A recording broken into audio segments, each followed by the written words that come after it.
Hello students, आप सबका स्वागत है रजनी क्लासरूम में। और आज के इस वीडियो में हम पढ़ने जा रहे हैं आपकी फ़र्स्ट फ्लाइट की पहली पोयम डस्ट ऑफ स्नो, जिसके राइटर हैं रॉबर्ट फ्रॉस्ट। बुक आपकी फ़र्स्ट फ्लाइट, सब्जेक्ट है क्लास 10th इंग्लिश। और इस वीडियो में हम एनसीईआरटी एक्सप्लेनेशंस, क्वेश्चन आंसर्स और स्टैंजा की मीनिंग समझेंगे लाइन बाय लाइन।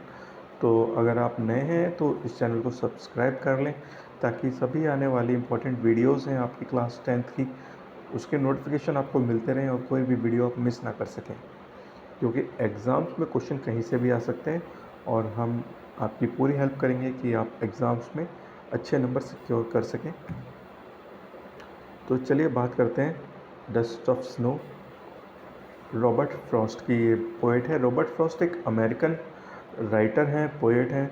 उन्होंने बहुत सारी पोएम्स लिखी हैं, तो उसी में से एक पोएम है डस्ट ऑफ स्नो। तो डस्ट ऑफ स्नो के बारे में मैं आपको बता दूं, हमारे समाज में बहुत सारी ऐसी धारणाएं हैं और कुछ सुपरस्टिशियस थिंग्स हैं, या आपसे हिंदी में कहें तो अंधविश्वास हैं, कुछ मिसबिलीव्स हैं। और उन्हीं बिलीव्स में से ऐसा माना जाता है कि कौवा होता है वो नेगेटिव एनर्जी का प्रतीक होता है।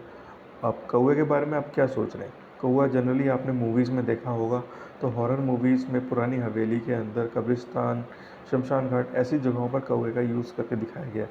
कोई भी भूत की या फिर कोई भी ऐसी हॉरर मूवी होगी जहाँ पर कुछ दिखाना होगा नेगेटिव, तो वहाँ पर कौवे का यूज़ किया गया है, या फिर बिल्ली का यूज़ करते हैं हम।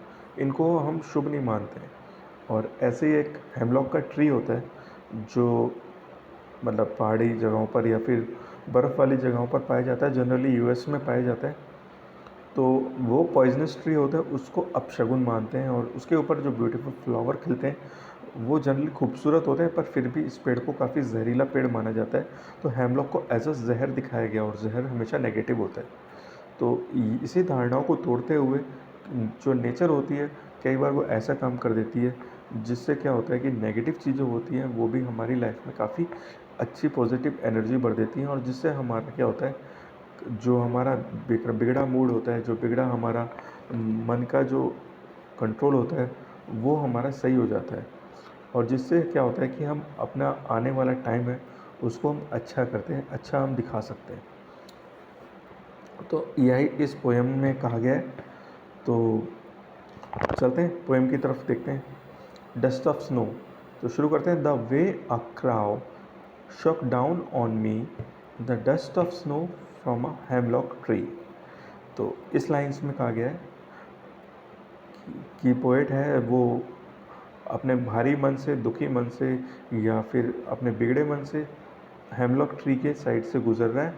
तभी क्या होता है, जो पेड़ के ऊपर बैठा कौवा होता है वो शेक करता है, फड़फड़ाता है, जिसकी वजह से क्या होता है, टहनियाँ हिलती है और डस्ट ऑफ स्नो, जो स्नो के छोटे छोटे कण होते हैं, वो पोएट के ऊपर गिर जाते हैं और पोएट को काफ़ी अच्छा लगता है। उसके बाद क्या होता है, हैज़ गिवन माई हार्ट। अब हम सेकेंड स्टैंजा पढ़ रहे हैं। Has given my heart a change of mood and save some part of a day I had rude.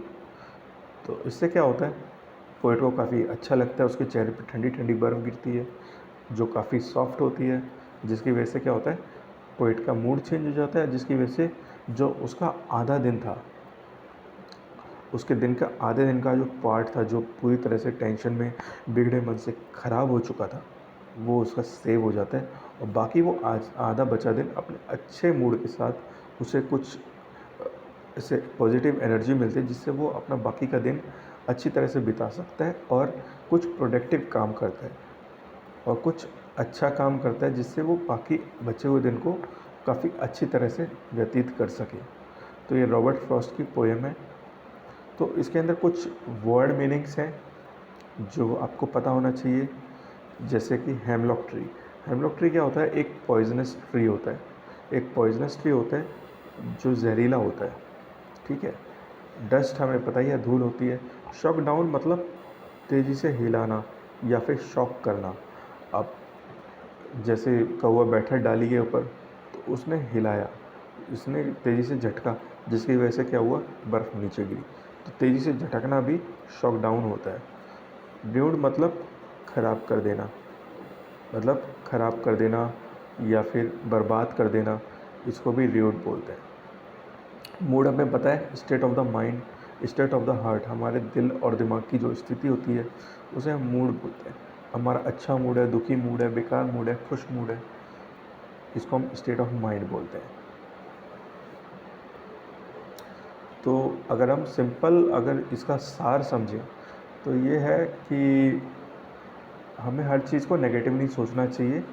और बेशक इस पोएम के अंदर जो पोएट है वो अच्छे मतलब एग्जाम्पल भी सेट कर सकता था। वो चाहता तो मैंगो ट्री ले सकता था, कोकोनट ट्री ले सकता था, पर उसने हेमलॉक का ट्री लिया क्योंकि हेमलॉक का ट्री नेगेटिव एनर्जी को रिप्रेजेंट करता है। नेगेटिव मतलब इसके पास नेगेटिव इमेज है, इसीलिए वो हेमलॉक के ट्री का यूज़ करता है एज अ नेगेटिव एनर्जी। इसी तरह वो चाहता था एक खूबसूरत बर्ड ले सकता था, चाहे पीकॉक ले सकता था, पैरट ले सकता था, या फिर कोई भी बहुत सारा जो खूबसूरत बर्ड है उनमें से कोई भी बर्ड पिक कर सकता था, पर उसने क्राउ को पिक किया क्योंकि क्राउ नेगेटिव एनर्जी को रिप्रेजेंट करता है, उसे अपशगुन माना जाता है। और ये दोनों ही नेगेटिव चीज़ें, चाहे हेमलॉक ट्री हो या फिर क्राउ हो या फिर डस्ट जिसे हम बेकार का समझते हैं, उन सब चीज़ों ने मिलके पोएट का मूड अच्छा कर दिया, जिसकी वजह से पोएट का जो मन था वो गुड हो गया, अच्छा हो गया, खुश हो गया, और उसने अपने बाकी बचे समय को किसी अच्छे प्रोडक्टिव काम में लगाया। तो अगर हम अच्छी चीज़ों के बारे में सोचें, सबके बारे में बुरा ना सोचें, हर चीज़ के बारे में बुरा ना सोचें, हम कुछ पॉजिटिव भी सोचें, तो हमारा मन अच्छा हो सकता है। ठीक है, तो ये एक छोटी सी पोयम थी, डस्ट ऑफ स्नो। इसके कुछ इम्पोर्टेंट वर्ड मीनिंग्स हैं जो मैं आपको बताऊंगा। इस पिक्चर में आप देख रहे हैं ये हेमलॉक ट्री है। हेमलॉक ट्री पॉइजनस ट्री होता है, इसके अंदर वाइट कलर के फ्लावर्स खिलते हैं और जनरली ये पहाड़ी बर्फ़ वाली जगहों पर पाया जाता है। और क्राउ के बारे में हम जानते हैं, ना तो इसकी आवाज़ अच्छी होती है, ना ही देखने में इतना अच्छा होता है, और इसी वजह से शायद इसको नेगेटिव एनर्जी के रूप में रिप्रेजेंट करते हैं और इसको मोस्टली हॉरर मूवीज़ में दिखाया जाता है। तो ये नेचर्स के कलर हैं, इसको इसको किसी भी मिथ या फिर किसी भी अंधविश्वास के साथ नहीं जोड़ना चाहिए। इसके कुछ वर्ड मीनिंग्स हैं इस पोएम के, डस्ट ऑफ स्नो के, तो आप देखेंगे। पहला वर्ड मीनिंग है शो डाउन, शॉक डाउन। इसका मतलब होता है किसी चीज़ को झटक के नीचे गिराना, to drop something by moving a side to side और अप डाउन क्विकली। ऐसे ही hemlock tree a poisonous tree, एक जहरीला पेड़ होता है। डस्ट ऑफ स्नो, बर्फ़ के कण होते हैं, small particles of the snow. Mood हमारा स्टेट ऑफ माइंड होता है, जो मैं आपको पहले ही बता चुका हूँ। चाहे आपका मूड अच्छा है बुरा है, ये हमारे मन की स्थिति होती है। आपका मन अच्छा होगा, आप अच्छा सोचेंगे तो आपका मन अच्छा होगा। र्यूड का मतलब टू फील वेरी सैड और रिग्रेटफुल, बहुत उदास महसूस करना, बहुत सैड महसूस करना, इसे हम र्यूड बोलते हैं। तो ये बात आप वर्ड मीनिंग याद रखेंगे। कई बार आपके पेपर में स्टेंजा आते हैं तो यही वर्ड मीनिंग्स आपसे पूछे जाते हैं। एक एक दो दो तीन तीन नंबर के क्वेश्चंस होते हैं, तो आप अच्छी तरह से वर्ड मीनिंग्स को याद करेंगे। अब कुछ आपके यहाँ पर क्या होते हैं, लिटरेसी डिवाइस होते हैं। यहाँ पर कुछ आप कह सकते हो कि किसी भी पोएट को पहचानने के लिए, किसी की पोएम को पहचानने के लिए, उसके भाव को पहचानने के लिए कुछ यहाँ पर आप कह सकते हैं पोएम के डिवाइसेस होते हैं या फिर पोएम्स के कुछ कैरेक्टरिस्टिक्स होते हैं। ऐसी एक कैरेक्टरिस्टिक्स है अल्ट्रेशन। अल्ट्रेशन क्या होता है, जब भी किसी लाइन्स के अंदर कोई कॉन्सोनेंट साउंड होता है वो रिपीट करता है तो वो अल्ट्रेशन होता है। अब फॉर एग्जांपल अगर हम पोएम में आते हैं तो अगर हम देखें पहली दो लाइन्स का ही एग्जांपल ले लेते हैं, फर्स्ट स्टैंजा का एग्जांपल लेते हैं, तो पहले लाइन में ओ डब्ल्यू डब्ल्यू आ रहा है, वही साउंड थर्ड लाइन में रिपीट हो रहा है। अब सेकंड स्टैंजा की बात करें, सेकंड लाइन में भी बात करें तो लास्ट में मी आ रहा है, फोर्थ लाइन में भी लास्ट में ई आ रहा है, पर ई हमारा कॉन्सोनेंट नहीं है। तो फर्स्ट एंड थर्ड लाइन में ओ डब्ल्यू हमारा रिपीट हो रहा है, और सेकंड स्टैंजा की बात करें तो फर्स्ट एंड थर्ड लाइन के अंदर टी हमारा रिपीट हो रहा है। तो ये हमारे ऑल्ट्रेशंस हैं इस लाइन के अंदर।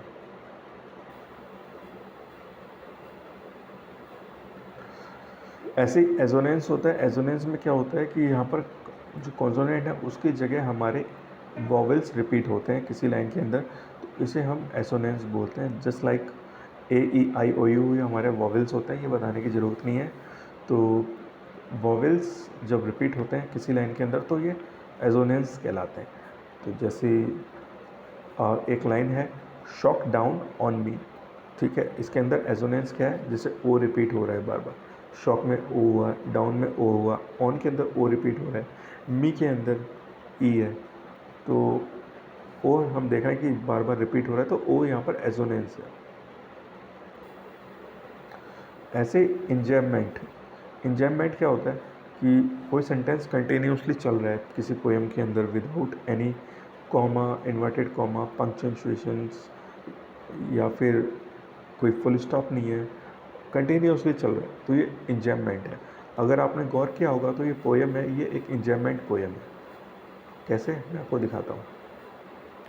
अब ये पोएम देखिए, इस पोएम के अंदर आप देखेंगे कि फ्रॉम फर्स्ट टू लास्ट कोई कॉमा नहीं है, कोई इन्वर्टेड कॉमा नहीं है, कोई फुल स्टॉप नहीं है, ये कंटिन्यूसली डाउन फ्लो हो रही है, जैसे ऊपर से जा रही है वैसे ही नीचे तक आ रही है, कोई इन्वर्टेड कॉमा नहीं है, कुछ नहीं है, तो ये इंजैम्पमेंट का एग्जाम्पल है। ये सब मैंने आपको इसलिए बताया कि इसका यूज़ है आगे। ऐसे इमेजनरी, इमेजनरी क्या होती है, अगर किसी भी पोएट के अंदर जो भी हम रीड कर रहे हैं उसकी इमेज हमारे माइंड में बनती रहे, तो उसको हम इमेजनरी बोलते हैं।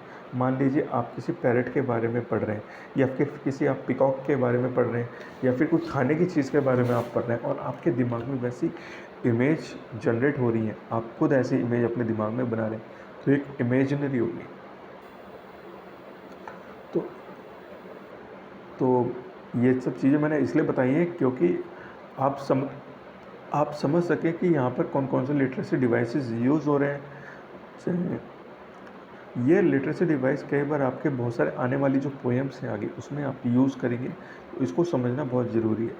तो एजोनेंस मैंने आपको बता दिया, ओ साउंड प्रोमिनेंट है, तो एजोनेंस मैंने आपको बता ही दिया। अल्ट्रेशन मैंने आपको बताया, जब कॉन्सोनेंट रिपीट हो तो वो अल्ट्रेशंस होते हैं। Enjambment, continuously flow of sentence without any inverted commas, तो enjambment throughout the poem में यूज़ किया गया। अब बात करते हैं रैमिंग स्कीम। रैमिंग स्कीम्स बार बार आपके रिपीट होगा, बार बार इसका क्वेश्चन पोएम्स के अंदर आएगा, तो रैमिंग जो रैम स्कीम्स है इसको भी समझना बहुत ज़रूरी है। तो बात फिर से आते हैं हम अपनी पोएम के ऊपर और समझते हैं रैमिंग स्कीम्स क्या है। तो let's erase all the thing. अब हमारे पास कुछ दो स्टैंजा हैं यहाँ पे। एक स्टैंजा हमारा इतना है, दूसरा स्टैंजा हमारा ये है। तो अगर हम फर्स्ट स्टैंजा की बात करें, तो अगर हम फर्स्ट एंड थर्ड लाइन देखेंगे तो ये डब्ल्यू से हमारी ख़त्म हो रही है। ऐसे ही जो हमारी सेकंड और थर्ड लाइन है, सेकंड एंड फोर्थ लाइन है, ये ई से ख़त्म हो रही है। तो एक जैसे साउंड को हम एक वर्ड ले लेते हैं ए, और ई से ख़त्म हो रही है तो इसको हम ले लेते हैं बी, ये भी से ख़त्म हो रही है, इसको बी ले लेते हैं। तो अभी तक की हमारी राइमिंग स्कीम क्या है, ए बी ए बी। अब सेकंड स्टैंजा की बात करते हैं। फर्स्ट एंड फोर्थ लाइन देखिए टी से ख़त्म हो रही है तो इसको हम सी ले लेते हैं, और ऐसे ही सेकंड एंड फोर्थ लाइन हमारी डी से ख़त्म हो रही है तो इसे हम डी ले लेते हैं। तो सेकंड स्टैंजा की हमारी राइमिंग स्कीम क्या होगी हमारी, सी डी सी डी। अगर कॉम्बिनेशन इसका ले लें तो क्या होगी हमारी राइमिंग स्कीम पूरे इस पोएम की, ए बी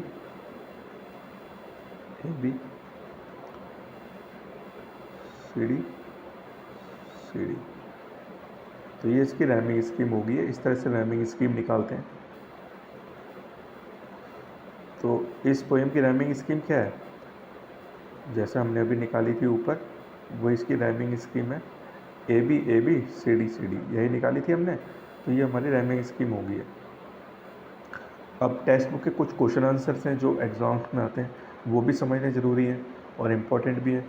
तो what is the dust of snow, question number 1 है हमारा।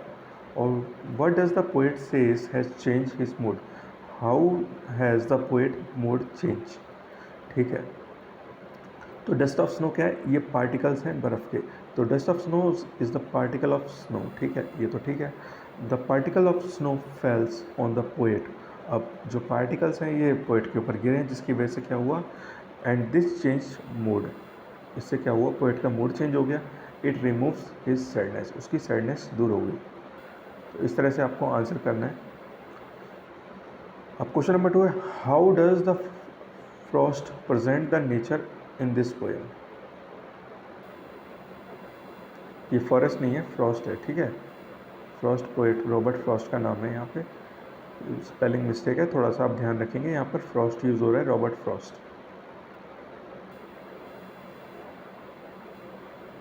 इस चीज़ को आप थोड़ा ध्यान देंगे। ठीक है, how does the Frost present the nature in this poem. तो इस पोएम में फ्रॉस्ट ने नेचर को कैसे प्रेजेंट किया है। What are the birds that usually named in the poem. इस पोएम में कौन कौन से वर्ड्स जनरली यूज़ किए जा सकते थे। और do you think crow is often mentioned in the poem, क्या क्राउ जनरली पोएम्स के अंदर यूज़ किया जाता है। What images come to your mind when you think about crow. जब भी आप क्राउ के बारे में सोचते हैं तो आपके माइंड में क्या क्या इमेजेस आती हैं। तो generally poets takes the birds trees which are known for the beauty and good qualities like peacock, parrot, cuckoo, myna, trees full of the beauties, flowers and fruits. अब जनरली क्या होता है कि पोएम में जब भी कोई दूसरी पोएम्स होती है उसके अंदर जो कवि होता है वो ऐसी बर्ड्स का यूज़ करता है या फिर ट्रीज़ का यूज़ करता है जो ब्यूटीफुल होते हैं, जो अच्छे दिखने में होते हैं। जैसे पिकॉक का ट्री, पिकॉक का बर्ड, पैरट, मैना, कोयल, ऐसे बर्ड्स यूज़ किए जाते हैं। और ट्री भी ऐसे यूज़ किए जाते हैं जो काफ़ी अच्छे हों। बट फ्रॉस्ट ने यहाँ पर टोटली डिफरेंट अप्रोच किया। But here the Frost has taken totally different approach, he choose crow. उसने क्या चूज़ किया यहाँ पे, crow, which is not often use in the poem, जो जनरली पोएम में यूज़ नहीं होता है। क्राउ ब्लैक कलर का होता है, काफ़ी उसकी हराश वॉइस होती है। Crow is black in colour, very harsh voice, and it is believe to be symbol of bad omen. और ये अपशगुन का काम करता है। बैड ओमन माने अपशगुन। ठीक है, इसको याद रखेंगे आप, bad omen. Thinking of a crow brings very depressing and sorrowful picture in our mind. हम जब भी हम क्राउ के बारे में सोचते हैं तो मैंने आपको बताया था पोएम के बीच में कि क्राउ का जनरली यूज़ होता है नेगेटिव एनर्जी के रूप में हम यूज़ करते हैं। हमारी धारणा बनी हुई है कि क्राउ जहाँ पर होगा वहाँ पे कुछ ना कुछ ख़राब चीज़ होगी, वहाँ पे कुछ अपशगुन होगा। ठीक है, ऐसे ही जब काली बिल्ली हमारा रास्ता काट देती है तो भी हम गलत सोचते हैं। तो हमने बिल्ली, क्राउ, बैट्स, इन सब के बारे में गलत धारणा सोच रखी है। तो जब हम क्राउ के बारे में सोचते हैं, जो हमने बातें सुनी है वही इमेजेस हमारे माइंड में बन जाती हैं। तो हम क्राउ के बारे में जब भी सोचते हैं तो हमें सॉरफुल पिक्चर हमारे माइंड में नज़र आती है। दुख भरी या फिर नेगेटिव जो इमेजेस होती हैं वो हमारे माइंड में छप जाती है। ऐसे क्वेश्चन नंबर 2 का सेकंड है, again, what a hemlock tree. Why don't the poet write about more beautiful trees such as maple, oak और pine? कह रहे हैं कि इसमें हेमलॉक ट्री क्या है और पोएट ने कोई ब्यूटीफुल ट्री का यूज़ क्यों नहीं किया, जैसे मैपल का ट्री हो गया, ओक का हो गया, पाइन का ट्री हो गया, उसका यूज़ क्यों नहीं किया। अब हम सब जानते हैं हेमलॉक ट्री होता है एक पॉइजनस ट्री होता है जिसके अंदर वाइट फ्लावर्स होते हैं। Hemlock tree is an poisonous tree with small white flowers, it suits the crow better. अब इस पोएम के अंदर क्राउ के साथ हेमलॉक ट्री मैच कर रहा है क्योंकि हेमलॉक ट्री भी एक पॉइजनस ट्री है, नेगेटिव है, और क्राउ भी नेगेटिव इमेज रिप्रेजेंट कर रहा है। तो ये क्राउ के साथ मैच कर रहा है। So the poet does not mention any other beautiful tree. तो इसीलिए पोएम ने नेगेटिव इन्वायरमेंट दर्शाने के लिए कोई दूसरा अच्छा ट्री यूज़ नहीं किया है। So actually he did so to present the mood and feelings. Poet को मूड्स और फीलिंग बतानी थी, कैसे पोएट है वो दुखी है और उसके आसपास का एनवायरनमेंट भी कितना नेगेटिव है, कि नेगेटिव हेमलॉक का ट्री है, उसके पास नेगेटिव क्राउ है, नेगेटिव डस्ट है, फिर भी उसका मूड अच्छा हो जाता है। तो थर्ड क्वेश्चन है, what do crow and hemlock represent joy और sorrow. इसमें crow और hemlock क्या रिप्रेजेंट कर रहा है इस पोएम के अंदर? जॉय या फिर sorrow, खुशी या फिर दुख. What does the dust of snow that the crow shakes off hemlock tree stands for? जब crow ने शेक करके डस्ट ऑफ स्नो गेरी हेमलॉक के ट्री से, तो इससे क्या रिप्रेजेंट होता है? The crow and the hemlock tree represent sorrow and depression. तो इसमें क्राउ और हेमलॉक ट्री क्या रिप्रेजेंट कर रहे हैं? सॉरो एंड डिप्रेशन, दुखी और डिप्रेशन. इसमें वो रिप्रेजेंट कर रहे हैं. पोएट ने इसको सांकेतिक भाषा की तरह यूज़ किया है, रिप्रेजेंट किया है कि सॉरो को, हेमलॉक ट्री को और क्राउ को उसने माना है कि ये दुख और डिप्रेशन है. The dust of snow is the symbol of the natural Joy and energy. और डस्ट ऑफ स्नो, धूल को हम सब बेकार समझते हैं, पर पोएट ने यहाँ पर उसे जॉय एंड एनर्जी की तरह यूज़ किया. उसको जब बर्फ़ की धूल या फिर हम डस्ट ऑफ स्नो बोलें, धूल के कण जब उसके फेस पर पड़ते हैं तो उसको अच्छा महसूस होता है, जिससे उसको एनर्जी मिलती है और उसका मूड चेंज हो जाता है. तो यहाँ पर उसे पॉजिटिव एनर्जी की तरह उसने डस्ट ऑफ स्नो को लिया है और उसको सिंबल ऑफ जॉय और नेचुरल एनर्जी का उससे सिंबल माना है.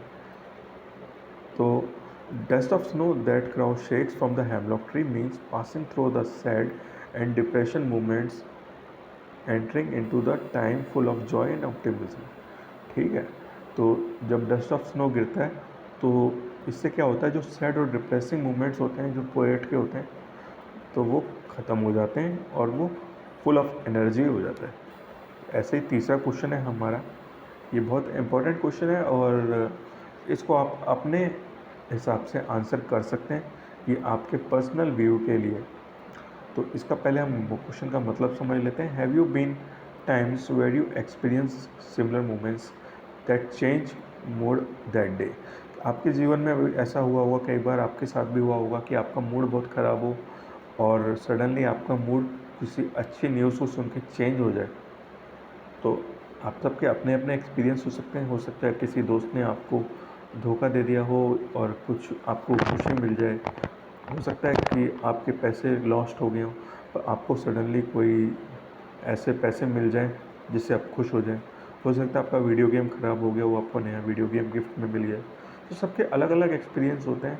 तो मैंने अपने एक्सपीरियंस के बेस पर ये आंसर लिखा है. आप अपने एक्सपीरियंस के बेस पर लिख सकते हैं. मैंने 2 एग्जांपल दिए कि मैं किस तरह से 2 अलग अलग टाइप में ये आंसर कर सकता हूँ. आप अपने हिसाब से आंसर लिख सकते हैं, अपने वर्ड्स में आंसर लिख सकते हैं. तो फर्स्ट एग्जांपल ब्लू कलर में है, वो है once I feel depressed with my father hurt knee.